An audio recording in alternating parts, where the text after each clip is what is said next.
back that Philadelphia established quite a bit earlier, Brian. How did they chip away at you early?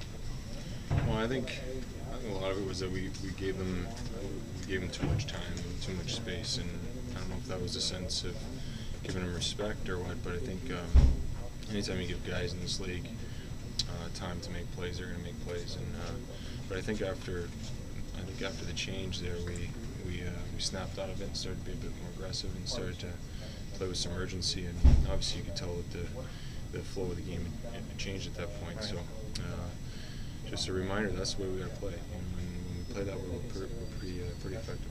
For you personally, I'm always curious about what a cold start feels like and what you have to do to kind of connect right away to the game. Well, you try to keep your head in it, early, usually in the first half of the game. You never know.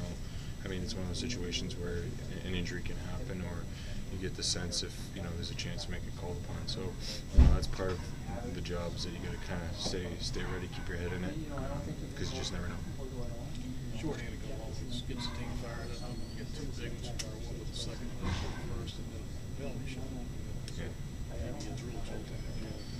Yeah, we've had some shorties scored against us this year, and we know how that feels. But we've scored some too, and you can see the jump it gives the guys. And it's great. When killers could be opportunistic.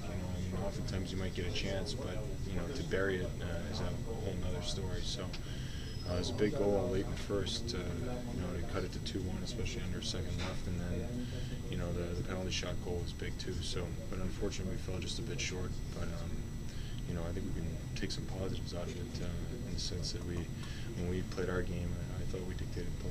In the last couple of games, you guys have done a pretty good job at getting some effort late in the game.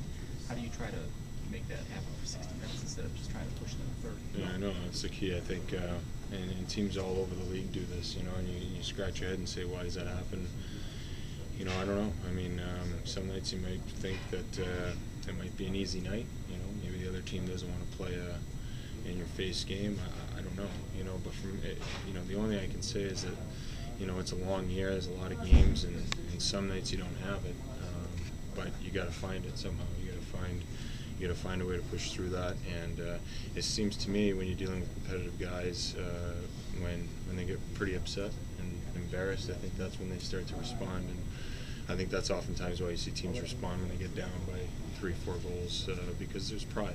The guys don't like that. So it's a matter of getting that sense of urgency and that that fire in you at the start.